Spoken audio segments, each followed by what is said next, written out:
अस्सलाम वालेकुम। Programme power show के साथ मैं हूं आपकी मेजबान मारिया राना। हमेशा की तरह हमारे साथ मौजूद हैं डॉक्टर हसनैन जावेद। नाज़रीन, मरियम नवाज 3 माह से ज्यादा का अरसा गुजारने के बाद कल वतन वापस पहुंची हैं और उन्होंने ये बयान दिया है कि इसहाक डार साहब जो हैं उनके फैसले मुल्क की तकदीर को बदलेंगे। और इसहाक डार साहब ने आज प्रेस कॉन्फ्रेंस की है और उन्होंने ये कहा है कि 35 रुपए का पेट्रोल डीजल पर उन्होंने इजाफा कर दिया। मट्टी के तेल, लाइट डीजल पर जो है 18 रुपए का इजाफा किया गया है। इसहाक डार की जानिब से ये तोहफा दिया गया है उस आवाम को जो कि प्याज और आटे की कीमतों पर पहले ही से ही रो रही है। महंगाई दिन ब दिन बढ़ेगी और सियासी अदम इस्तेहकाम जो है वो भी बढ़ता जाएगा।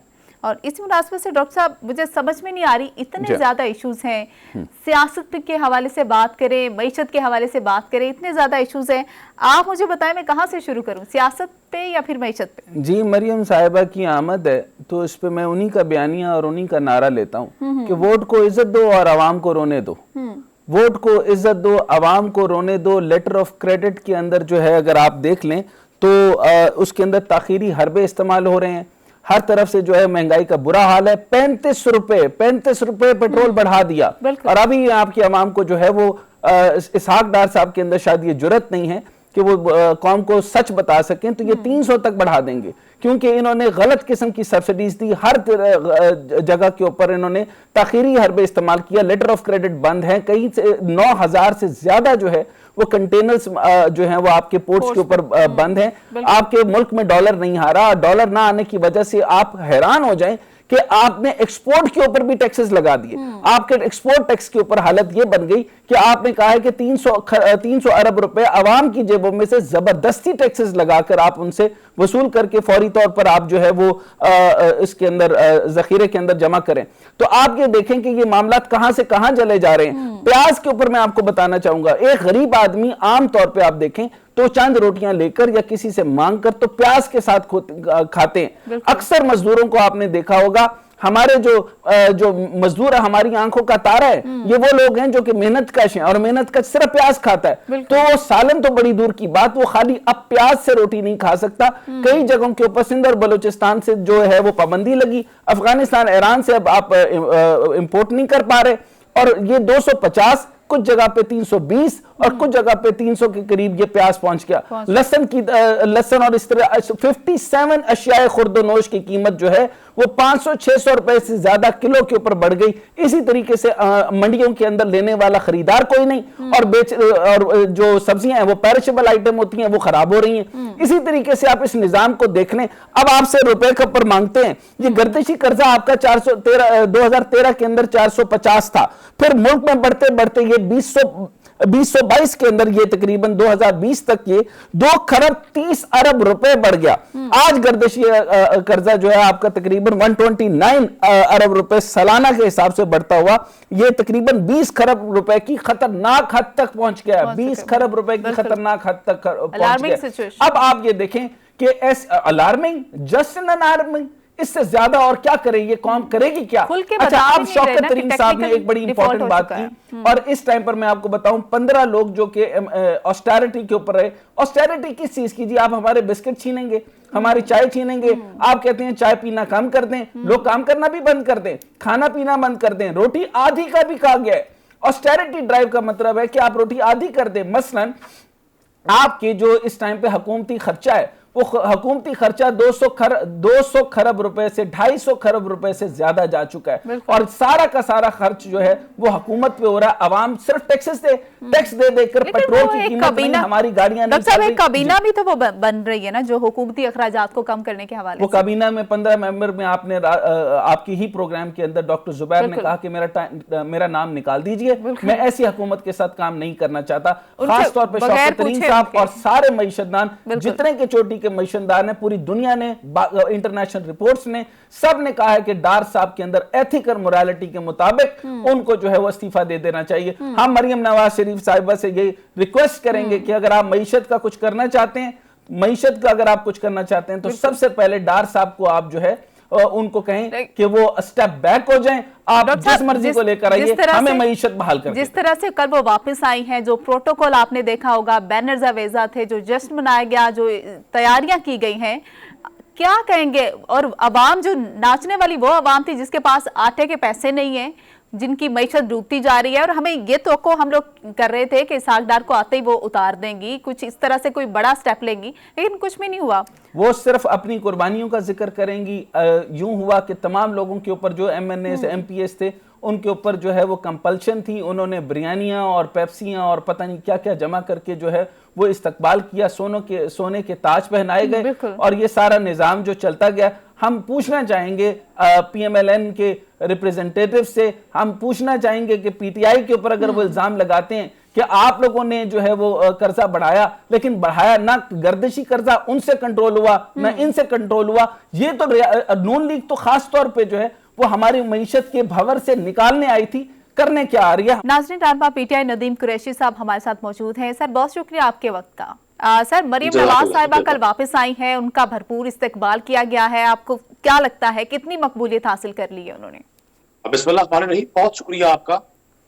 अच्छा, मैं तो एक ग्रास रूट लेवल का पॉलिटिकल वर्कर हूँ, मुझ समेत हर पाकिस्तानी हैरान है कि मरियम नवाज साहबा कौन सा एक इंटरनेशनली पाकिस्तान के लिए अवार्ड लेकर तशरीफ लाई है, जो उनका इस्तकबाल इतना जरूरी था।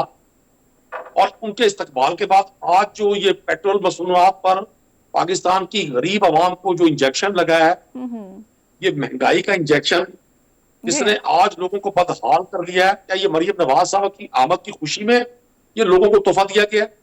ये वही मरियम नवाज साहब है जो चतराल का एक जलसा था इनका, जब पेट्रोल की कीमतें तहरीक इंसाफ के तौर पे बढ़ानी पड़ी और 118 रुपए कीमत जब हुई, तो मरियम साहबा ने चिल्लाते हुए जलसे में कहा था कि मैं रात सुकून से सो नहीं सकी कि गरीब आदमी कैसे अपनी जिंदगी की गाड़ी को चलाएगा। आज मैं हैरान हूं इस बात पर कि ये सारे थिंक टैंक्स और बिलखुसूस वो लोग जो इस इंपोर्टेड गवर्नमेंट की बैक पर खड़े हैं, इनकी पुष्टपनाही कर रहे हैं, क्या ये लोग इतने बेहिस हो गए? ये तसव्वुर कर सकते हैं? अच्छा, 20 से 30 हजार रुपए महीना कमाने वाला शख्स कैसे अपने बच्चों को, अपने आप को एक नॉर्मल लाइफ की तरफ लेकर जा सकता है? आज मुल्क भर में जिस तरह से डकैतियों की शरह बढ़ गई है, कत्ल की शरह बढ़ गई है, मोबाइल स्नैचिंग की, मोटरसाइकिल स्नैचिंग की शरह बढ़ गई है, मैं नहीं समझता कि ये हालात अब किसी के कंट्रोल में रहे। कुरैशी साहब, हालत ये है, कुरैशी साहब फरमाइएगा कि ये जो वोट को इज्जत दो का जो मामला था, वो कहा जाता है कि ये शुरू तो नवाज शरीफ साहब ने किया था और इसी तरीके से जो इल्जामात वो लगाते थे वो फौज पे पहले उन्होंने धरना शुरू किए, फिर उसके बाद जो है यानी जनरल बाजवा का नाम भी लेते थे, फिर जनरल फैज का नाम भी लेते थे। यही बयानियां पकड़ते पकड़ते जो है वो आगे जो है अब मुस्लिम लीग नून ने ये मामला शुरू किया। जवेद लतीफ साहब ने कहा कि अब हम कुर्बानियां नहीं देंगे। वो कौन सी कुर्बानियां है सर वो नहीं देंगे? और जो मुल्क का दिवालिया तो हुआ सो हुआ, ये वो कौन सी कुर्बानियां जो नहीं देंगे? तो फिर मरियम साहिबा क्या करने आ रही हैं?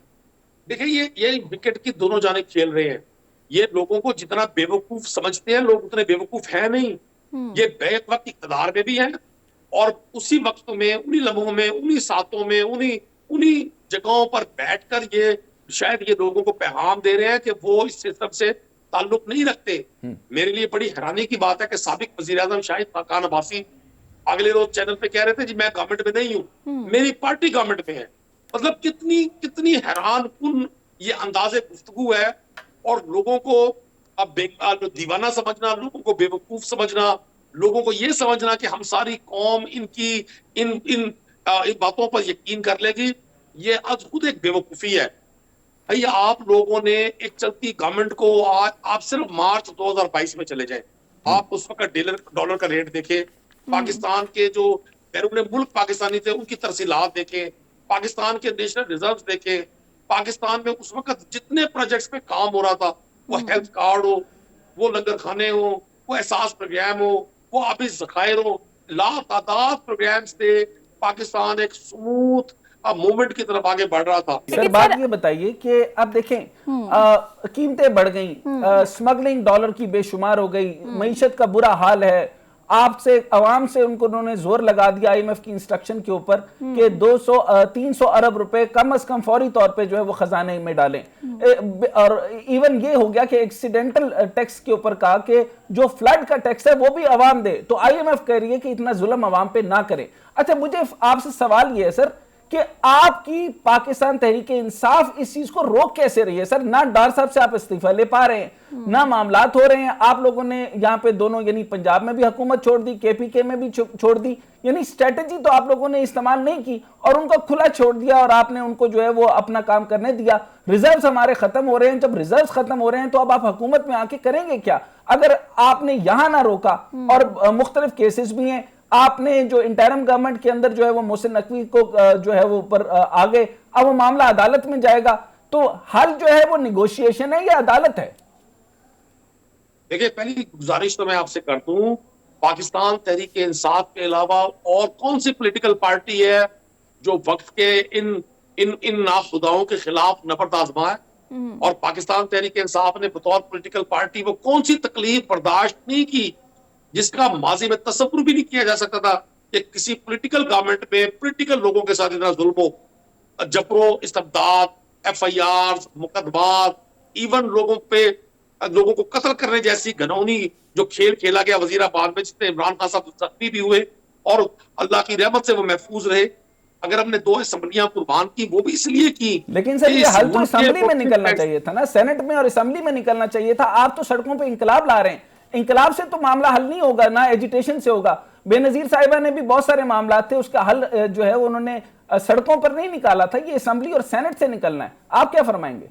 आपकी बात, देखिए, आपकी बात की मैं तायीद करता हूं। मैं खुद भी आप ही की बात का एक वकील था। मैंने अपनी अपनी अपनी डोमेन में यही राय दी, लेकिन जब फैसला कलेक्टिवली होता है और खान साहब को इस बात का अंदाजा है कि अगर ये असेंबली आम आदमी को डिलीवर नहीं कर सकती, अगर ये निजाम आम आदमी को सिर्फ खुदकुशी की तरफ लेकर जा रहा है, अगर ये निजाम पाकिस्तान को बंद गली की तरफ लेकर जा रहा है, अगर ये निजाम पाकिस्तान को दुनिया में खुदा ना खास्ता एक भिखारी बनाकर पेश कर रहा है, अगर आप तो ताकत में नहीं होंगे, रहने का कोई फायदा सर, नहीं। आप असेंबली में होते, ताकत में होते, सेनेट में होते, आप अपनी ताकत छोड़ेंगे तो वो अपने बंदे बिठा देंगे।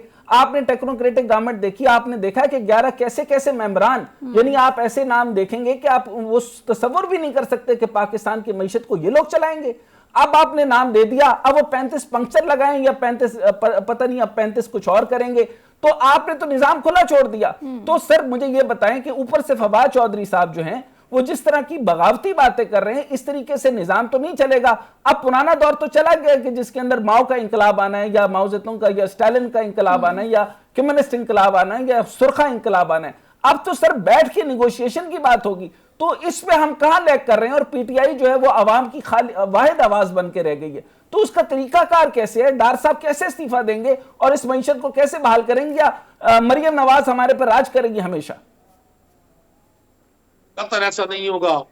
ये पाकिस्तान की जो इस वक्त इक़्तिदार में पॉलिटिकल एलीट है, ये सियासी तौर पे अपना आखिरी दौरे इक़्तिदार देख रही है, इसके दिन गिने जा चुके हैं। अच्छा सर, सीरियस एलिगेशन लगी है जरदारी साहब के अगेंस्ट कि उन्होंने कत्ल करने की साजिश की है खान साहब को, तो आपको अगर वो कोर्ट में चैलेंज करते हैं तो आप किस तरह से साबित करेंगे? सबूत है आपके पास?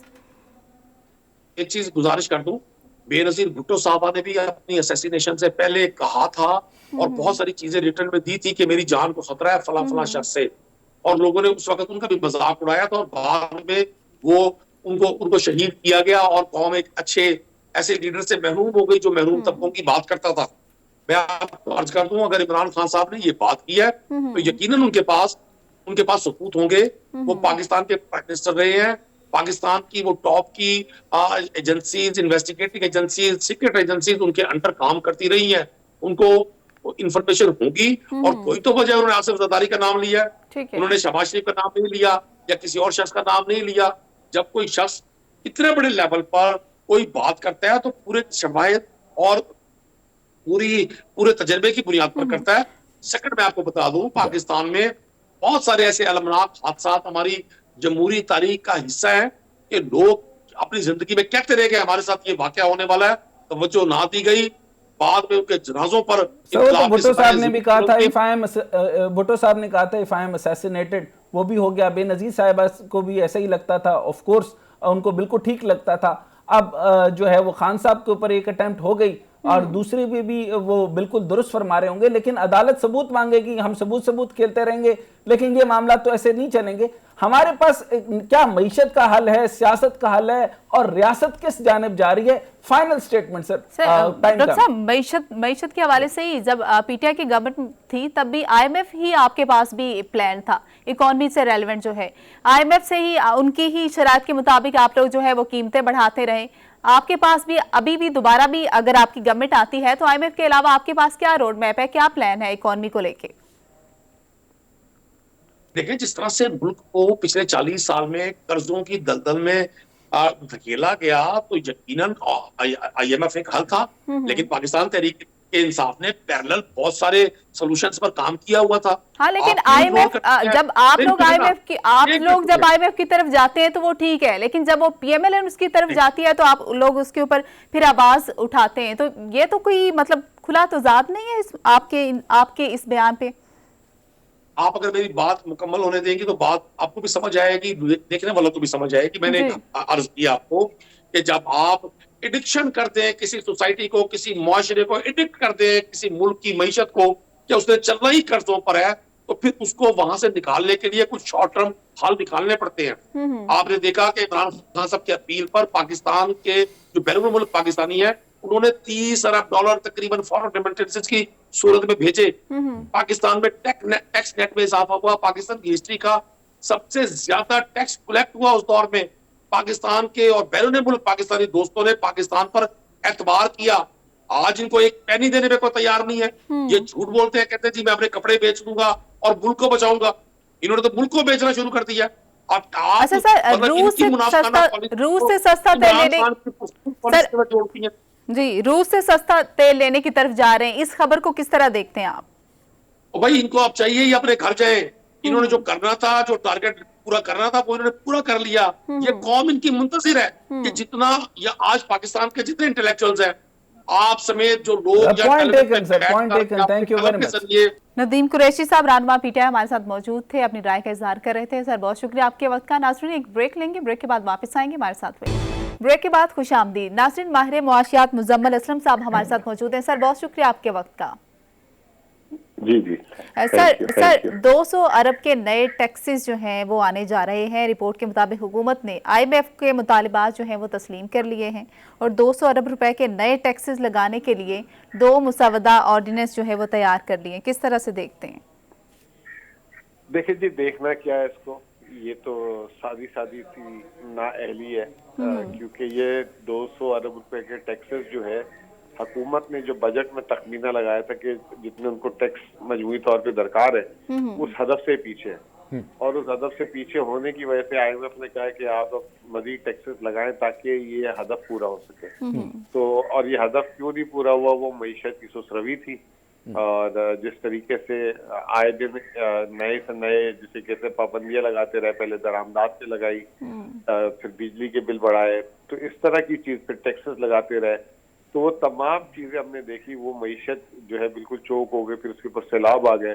फिर बैरून मुल्क से हमारी जब रकम नहीं आई तो वो जो डॉलर को रोक के रखा हुआ था, तो तमाम वजूहात की वजह से पाकिस्तान की मईशत को जैसे कहते हैं नाकाबिले तलाफी नुकसान हुआ। और अब आईएमएफ कह रहा है प्रोग्राम उस वक्त बहाल होगा जब आप टैक्सेस लगाएं। अच्छा मुजम्मिल हसन साहब, ये फरमाइएगा कि इस टाइम पे सबसे बड़ा जो है वो कंट्रोवर्सी समझ लें या आप पर इल्ज़ाम समझ लें, वो ये कह रहे हैं कि 2013 में 450 अरब रुपए था और आपके 2020 तक जब आपकी हुकूमत रही तो 20 अरब रुपए 20 खरब रुपए तक पहुंच गया, खतरनाक हद तक आपका कर्जा, और उसके अंदर सर्कुलर डेट भी बढ़े, आप उसको भी मैनेज नहीं कर सके। असद उमर साहब आए 8 महीने में, आईएमएफ के साथ सही तरीके से प्रोजेक्शंस नहीं बना सके। फिर हफीज शेख साहब आए और शौकत तरीन साहब ने बहुत बेहतर परफॉर्म किया, और उन्हीं का आप मुतालबा है कि डार साहब को जो है मुस्ताफी होना चाहिए। आप क्या फरमाएंगे सर? देखिए, बात यह है कि 4 सालों में 18,500 अरब रुपए का कर्ज बढ़ा पीटीआई की हुकूमत में जी। अब उसके बाद 9 महीने इनको भी आए हुए हो गए। ठीक, चले हम तो नाअहल थे, हमने ये सारा कुछ कर दिया, बड़ा नुकसान हो गया मुल्क को। ये 9 महीने में इन्होंने 12,000 अरब रुपए से मुल्क का कर्ज बढ़ा दिया। ठीक है, 12,000 अरब, वो 4.25 साल में बढ़ा था, और ये पूरे 12 महीने में बराबर कर देंगे जो अपने पौने 4 साल में किया था। तो इससे आप अंदाजा लगा लें, कोई हम 100 साल पहले तो हमारी हुकूमत खत्म नहीं हुई थी, 9 महीने पहले ही हुई थी, तो हमारी और इनकी परफॉर्मेंस में फर्क है। और फिर हमारे टाइम पे कोरोना था, और जो कोरोना था पूरी दुनिया तरक्की याफ्ता और तरक्की पजीर ममालिक का जो कर्ज की रफ्तार थी वो 10% से ज्यादा बढ़ गई थी। पाकिस्तान वाहिद मुल्क था जिसकी रफ्तार जो है 1-2% से बढ़ी, वाहिद मुल्क था। आपके सामने मैंने देखे, मेरी उम्र 40 साल 45 साल हो गई मेरी उम्र, मैंने पहली दफा सरकारी वसाइल से मेरी जिंदगी में मेरे लिए था कि मुझे ये कोरोना की वैक्सीन मिली। 2 दफा नहीं 3 दफा लगवाई मैंने, और मेरी फैमिली ने भी पूरी लगाई। उससे पहले कभी जिंदगी में तस्वुर में नहीं था। हम कराची में रहते हैं कि हमें सरकारी वसाइल से कभी कोई हम इलाज करा ले या कोई हमें चीज घर पे हमारे डोर स्टेप पे मिली हो। ये इमरान खान ने मुमकिन बनाया। मैं भी लाहौर था, कल आया हूँ वापस।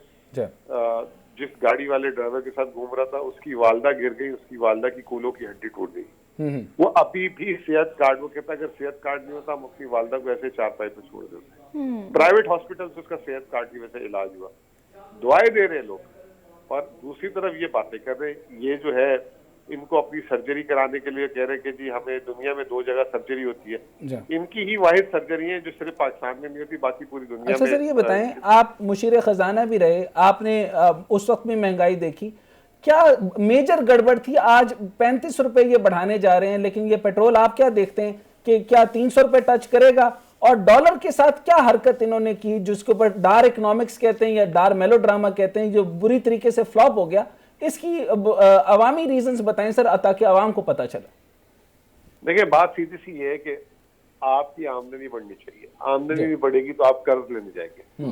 हमारी हुकूमत और इनकी हुकूमत में फर्क यह था कि हमारी आमदनी पे जोर था, और हम आमदनी से जो है महंगाई के जोर को तोड़ रहे थे। यानी कि अगर आमदनी अच्छी हो तो थोड़ी बहुत महंगाई भी बर्दाश्त हो जाती है। हमारी खुद इसाकदार ने कहा कि 24 अरब डॉलर से 32 अरब डॉलर एक्सपोर्ट्स हो गए पाकिस्तान की। 8 अरब डॉलर साल का। IMF आपको 4 सालों में 6 अरब डॉलर देता है कर्ज। 1 साल में 8 अरब डॉलर से अगर आपकी बरामदात बढ़ा दी जिस हुकूमत ने, तो कितना बड़ा काम किया। तरसीलात जब हमारे 19 अरब डॉलर थी, वो वहां से बढ़ के 31 अरब डॉलर पे आ गई। अब ये दोनों चीजें जब से 9 महीने में आए, ये 24-25% से गिर गई है। ऐसा क्या हो गया कि इनके आते गिरना शुरू हो जाती है और हम आते बढ़ना शुरू हो जाती है। अच्छा, ये अंदरूनी तौर पे क्या हुआ था सर? ये जो जैसे डॉलर का कहते हैं स्मगल होना शुरू हो गया, ये ओपन मार्केट पे कैप लग गया डॉलर। ये इसहाक डार साहब को क्या मामला पेश आया था जो इन्होंने डॉलर को फिक्स करने की कोशिश की? ऑर्गेनिक रहता तो क्या प्रॉब्लम थी इनको? वो इसहाक डार जो है ना, उन्होंने बचपन में सुपरमैन की फिल्म देखी थी, तो वो उन्होंने कहा था बड़ा होके मैं सुपरमैन बनूंगा। तो वो सुपरमैन अक्सर बनने की कोशिश करते हैं। वो सुपरमैन तो बने नहीं, ऊपर से छलांग मारी, बजाय उड़ने के नीचे गिर गए जमीन पे। ये मिसाल है इसहाक डार साहब। अच्छा, अगर आप होते हैं या फॉर एग्जांपल आपकी हुकूमत आ जाती है, ये मैं आपसे सियासी सवाल नहीं करता, प्योर माशी सवाल करता हूँ। 4.1 के ऊपर रिजर्व हैं सर, शायद मेरे ख्याल में उससे भी नीचे आ गए। आप अगर इसको 3.5 हो गए, 3.5 हो गए, तो इसको रीडू करने के लिए या इसको आप यानी वापस आने के लिए क्या करते, क्या स्ट्रेटेजी होती है आपकी? देखिए, एकदम आपको तकलीफ हो जाए दिल की या उसकी, और जब आप घर पे होते हैं तो आप बेचैन होते हैं, लेकिन जैसे ही अच्छे डॉक्टर तक आप पहुंच जाए, अगर इंतकाल ना हो, तो आप सुकून में आ जाते हैं। तो पहली चीज तो ये होगी, ये जो अभी जो माशी हालात है वो इतने बुरे हैं, जैसे ही इमरान खान की हुकूमत आएगी तो लोग समझेंगे कि एक अच्छे हाथ में, डॉक्टर के हाथ में आ गए। लेकिन सर, खान साहब की दौरे हुकूमत में भी ग्रे मार्केट नहीं बंद हुई थी। ग्रे मार्केट के अंदर डॉलर भी स्मगल हो रहा था, अफगानिस्तान में भी मैटर इसी तरीके से था। किसने कह दिया? हमारा कभी एक बयान सुना आपने ऐसा? नहीं, बयान तो नहीं सुना, लेकिन और डॉलर में जो ओपन मार्केट का रेट तो चेंज हो रहा था सर। 180 पर आप छोड़कर गए थे सर। 80 में छोड़ के गए, तो अगर 80 इंटरबैंक था तो ओपन मार्केट में 82 रुपए था। 2 रुपए का फर्क था, 40 रुपए का फर्क थोड़ी था। हाँ, ये तो इतना 40 रुपए का फर्क है। इसका मतलब है स्मगलिंग होना, उसका मतलब स्मगलिंग होना थोड़ी होता है। अच्छा, अब इसके अंदर जिस तरीके से ये जा रहे हैं कि 57% की जो अशिया हैं कमोडिटी की, जो खाने पीने की अशिया है, खुर्दोनोश, उनमें इजाफा हो गया। और होश रुबा तकरीबन जो है वो प्याज है वो 300-320 रुपए तक के चला गया, और अब वो प्याज भी मिलना बंद हो जाएगा। ये कंज्यूमर प्राइस इंडेक्स का प्रॉब्लम है, ये मार्केट का प्रॉब्लम है, मार्केट की प्राइस मैनेजमेंट का इशू है, मैनेजेरियल इशू है, या इन लोगों की जखीरा अंदोजी और माफिया का इशू है? देखें सर, हमें तो कुछ समझ ही नहीं आ रहा कि इन लोगों का मतलब साथ मसला क्या है। इनकी तवज्जो ही नहीं है इस चीज पे। इनकी तवज्जो है कि पंजाब की हुकूमत में कब्जा कैसे कर लें, गिलगित बल्तिस्तान में कब्जा कैसे कर लें, वजारतें कैसे बढ़ा दें, मुल्क से बाहर दौरे कितने कर लें। इनकी तवज्जो ही है। अच्छा सर, माशी तौर पे तो क्या कर काउंटर करेगा? पाकिस्तान तहरीक इंसाफ इस पर सड़कों पर भी है, मजबूत भी है, पॉपुलैरिटी भी है। आप आवाम के लिए क्या करेंगे सर कि जो पेट्रोल है वो 300 तक ना जाए, और ये जो बुरी हालत हो रही है और जो महंगाई की हालत हो रही है और देखें जी, इन्फ्लेशन की हालत बात यह है कि अगर हम 300 से 250 नहीं कर सके तो हम आपकी जेब में 300 रुपए डाल देंगे ताकि आप पेट्रोल खरीद सकें। ये कैसे करेंगे आप? आपकी आमदनी बढ़ाएंगे, मुल्क की आमदनी बढ़ाएंगे। लेकिन एक्सपोर्ट बेस तो उस वक्त भी नहीं बढ़ा था, तो अब कैसे बढ़ेगा सर? किसने कह दिया नहीं बढ़ा भाई? 24 अरब से 32 अरब डॉलर हो गई, रेमिटेंसेस 19 से 31 हो गई, 6% से जीडीपी बढ़ गई। सर तो ये आवाम की आमदनी लग्जरी आइटम वाला आइडिया तो आप ही का था कि उसके ऊपर कंट्रोल किया जाए, इंपोर्ट्स, डॉलर की इंपोर्ट्स के ऊपर। किसने कह दिया हमारा आइडिया? तो हमने आज तक नहीं किया ऐसा। ये तो मिफ्ता ने लगाया था आगे। नहीं तो मिफ्ता से पहले सर आपके दौर में भी लग्जरी आइटम के ऊपर पूरा वर्किंग प्लान था। नहीं भाई, हम लग्जरी आइटम हम तो बिलीव ही नहीं करते। हम कहते हैं मुल्क की आमदनी बढ़ाओ। हम ये इस तरह के उल्टे सीधे काम नहीं करते भाई। लेकिन ऑस्टेरिटी को पूरी दुनिया में बहुत ही बुरा समझा जाता है, और ऑस्टेरिटी ड्राइव का तो फॉर्मूला आप ही का था सर।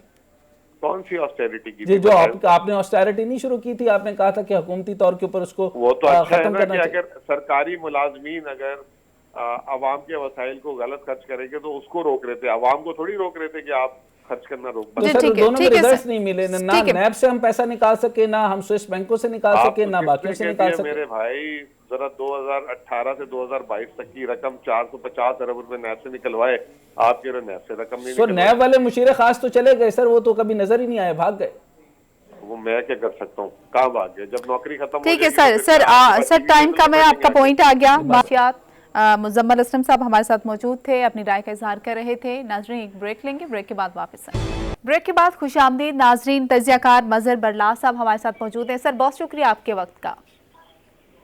जी बड़ी नवाज़त। सर मरियम नवाज साहिबा वापस आई हैं, और जो जश्न मनाया गया है, जिस तरह से वो उनको प्रोटोकॉल दिया गया है, वो भी आपके सामने है। कोई नया बयानिया लेकर आई हैं, और साथ में ये भी बताएगा कि नून लीग का शुरू दिन से ये मौक़िफ़ था कि जो है सियासत पर उन्होंने रियासत को हमने तरजीह दी है। तो सियासत उनकी कहाँ जा रही है वो भी आपके सामने है, और रियासत जो है उसके तो बुरे ही हालात हैं। क्या कहेंगे? कब उन्होंने रियासत पे अपनी सियासत पे रियासत को तरजीह दी? लेकिन सर उनका बयानिया तो यही है ना। नहीं, आप गुजारिश सुन लीजिए ना जी। अगर आप इनके पूरे अरसा इक़्तिदार का जायजा ले, जो 80 की दहाई से शुरू होता है, तो कभी भी इन्होंने अपनी सियासत को इस तरह नहीं किया कि वो रियासत के नीचे आ जाए, बल्कि इन्होंने अपनी सियासत को हमेशा मुकद्दम समझा और रियासत से ऊपर रखा। आप देखिए कि 80s में इन्होंने बड़े बड़े कर्जे माफ कराए, फिर वो जो कर्जदारों मुल्क सवारों के पैसे वो पता नहीं किधर गए, फिर फॉरेन करेंसी अकाउंट मुंजमद किए। ये जो इनका 2013 से 2018 का दौर था, उसमें इन्होंने मुईशत के साथ खिलवाड़ किया और उसमें मनी लॉन्ड्रिंग बहुत हुई है। और अब जो गुज़श्ता 9-10 महीनों से ये कर रहे हैं, तो क्या कोई समझ सकता है कि ये अपनी रियासत को तरजीह दे रहे हैं? मैं समझता हूँ इन्होंने कभी भी रियासत को तरजीह नहीं दी। सर आपको क्या लगता है कि ये जो हल है वो सड़कों पे निकलेगा, ये पार्लियामान में निकलना चाहिए था? अब पार्लियामान में तो है नहीं। मतलब आप ये देखें कि डार साहब फ्लॉप हो गए। डार साहब को बिल्कुल रेजिग्नेशन पुट अप करना चाहिए। बुरी तरीके से मईशत का बेड़ा गर्क कर दिया। लेटर ऑफ क्रेडिट नहीं है, 9,000 हमारे कंटेनर्स वहां पे पड़े हैं। इंपोर्ट का बेड़ा गर्क कर दिया, एक्सपोर्ट का बेड़ा गर्क कर दिया, टैक्सेस का एम्बार लगा के रख दिए, सब तबाह कर दिया। लेकिन सर इधर दूसरी तरफ जो है वो खान साहब के पास भी कोई बुनियादी मंशूर नहीं है। अब वो सड़कों पे एजिटेशन कर रहे हैं। शहबाज गिल साहब का जिक्र किया, फवाद चौधरी का भी रीसेंट में चल रहा है। इदारों को गाली देने से या इदारों के ऊपर खिलाफ बात करने से और इलेक्शन कमीशन को ना मानने से हल तो नहीं निकलेगा। एजिटेशन की सियासत यानी इंकलाब की तरफ जाना है या पार्लियामान में आना है? देखिए, जब आपको इंसाफ न मिल रहा हो जी आप उसके लिए जदोजहद करते हैं। अदारों को भी बहुत कुछ सोचना चाहिए। हमारी बदकिस्मती है कि हमारे अदारे भी तारीख से सबक नहीं सीखते। ये सब कुछ हमने जब मशरकी पाकिस्तान हमारे पास था तो शेख मुजीबुर रहमान के साथ किया।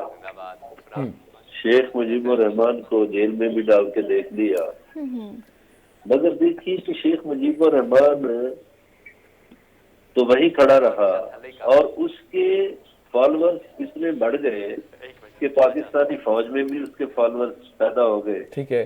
ये जो जियाउर रहमान जनरल जो बाद में बांग्लादेश के सदर बने, ये खालदा जाके खामद, तो ये 1971 में मेजर थे। तो सर ये मेजर आपकी बात दुरुस्त है, फौज की आपकी मैं वही कहना चाह रहा हूँ सर, आपकी बात ये वाली बात दुरुस्त है। पॉलिटिकल इगोइज्म की बुनियाद पर हम दोबारा मुल्क तोड़ने की तरफ जाएंगे सर? नहीं, मुल्क नहीं तोड़ना। देखिए नहीं, पॉलिटिकल इगोइज्म है ना सर। मुजीबुर रहमान की बात करना तो मतलब ये हुआ कि इधर हम इधर तुम। तो अब इसका हल अगर तलाश करना है तो हम किस तरह करेंगे? मतलब अगर पार्लियामान में नहीं आना, निगोशिएशन टेबल पे नहीं बैठना, तो इधर हम उधर तुम का तो हमने फॉर्मूला नाकाम देख लिया, बहुत बड़ा नुकसान हो गया। देखिए गुजारिश सुनिए जी, इधर हम उधर तुम वाली बात भुट्टो साहब ने की थी और भुट्टो साहब एस्टेब्लिशमेंट के नुमाइंदे थे।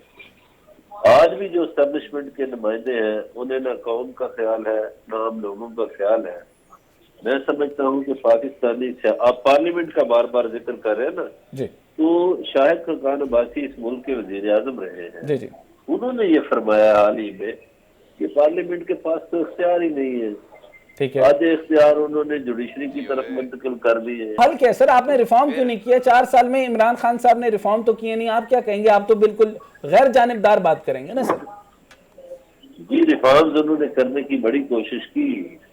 आप देखिए ये इलेक्शन कमीशन और ये जो हमारी पीडीएम की जमातें हैं, ये उस वक्त ईवीएम से क्यों डर गई? हमारी हमसायगी में इंडिया में ईवीएम पे इलेक्शन होता है, कोई रौला नहीं पड़ता। हमारी हमसायगी में ईरान में ईवीएम पे इलेक्शन होता है, कोई रौला नहीं पड़ता। तो ये जो धांधली के तरीके और रास्ते रखने के लिए ईवीएम से खौफजदा थी हमारी सियासी जमातें। मेरी गुजारिश ये है कि हमारी सियासी जमातें सीरियस नहीं होती। सर आपको ये लगता नहीं है कि आपको ये लगता नहीं कि खान साहब के पास एक बड़ा वक्त था, उसके अंदर वो अपने सिंगल पार्टी पॉपुलैरिटी गेन कर चुके थे? अभी भी मैं ये समझता हूँ कि अभी इलेक्शन होंगे तो वो पॉपुलैरिटी की बुनियाद पे 2/3 मेजॉरिटी से ऊपर जाएंगे। लेकिन आपको लगता है कि उनके पास बुनियादी मंशूर, उनके पास टीम जो है वो बिल्कुल यानी टेक्निकली ट्रेंड है और वो सारे मुल्क को ये इस पूरे मजहार से निकालने की रखती है ताकत? देखिए हमारे यहाँ कानून साजी के लिए 2 तारीख चाहिए होती है। इमरान खान साहब को तो पहले आपने मेंढक तोलने पे लगाए रखा। वो कभी एक को राजी करते थे तो दूसरा नाराज, कभी दूसरे को राजी करते थे तो तीसरा नाराज। तो जब तक यहाँ 2 तिहाई अक्सरियत नहीं आएगी कानून साजी बेहतर नहीं हो सकेगी। और मेरा ख्याल है कि इमरान खान साहब को एक तो अक्सरियत हासिल नहीं थी कौमी असम्बली में, वो मांगे तांगे की सीटों के साथ इक़्तिदार में थे। दूसरा उनको कोविड आ टकरा, 3 साल यहाँ कोरोना रहा, उसके बावजूद उन्होंने पाकिस्तानी मईशत को बहुत हद तक संभाले रखा।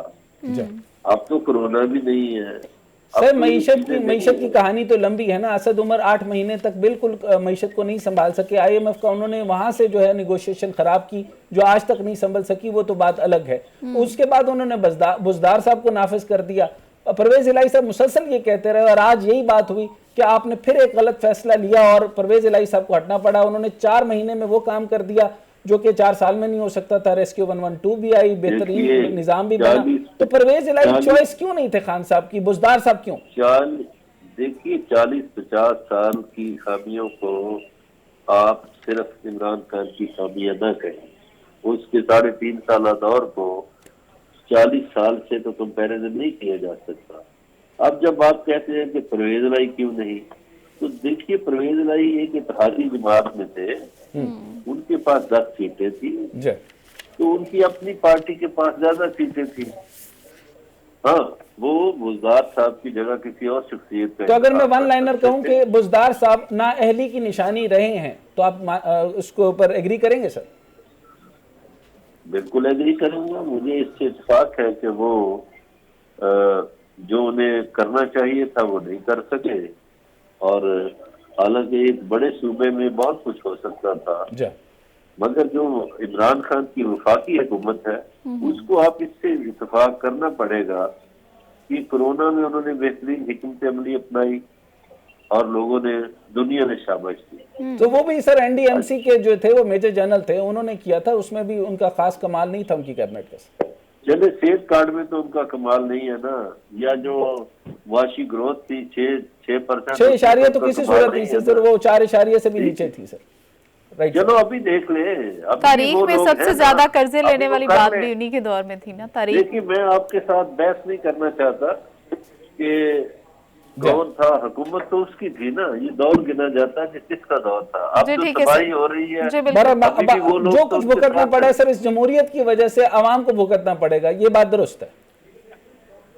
तो आपकी जमहूरियत में तो सारे लुच्चे लफंगे डाकू चोर आ जाते हैं। जी हाँ, बिल्कुल आपकी ठीक है, जमहूरियत agreed। में कोई शरीफ आदमी आता है असेंबलियों में? नहीं, बिल्कुल नहीं आता सर। ठीक है सर। सर आपका पॉइंट आ गया, सर आपका पॉइंट। नाज़रीन, मजहर बरलास तजियाकार हमारे साथ मौजूद थे। सर बहुत शुक्रिया आपके वक्त का। और सियासी और मुआशी हालात जो हैं वो बहुत ही बुरे हैं। दुआ को हैं कि अल्लाह ताला जल्द ही इन बुरे हालात से पाकिस्तान को निकाले। मुझे डॉक्टर साहब को इजाज़त दीजिए, अपना बहुत सारा ख्याल रखिएगा। खुदा हाफ़िज़।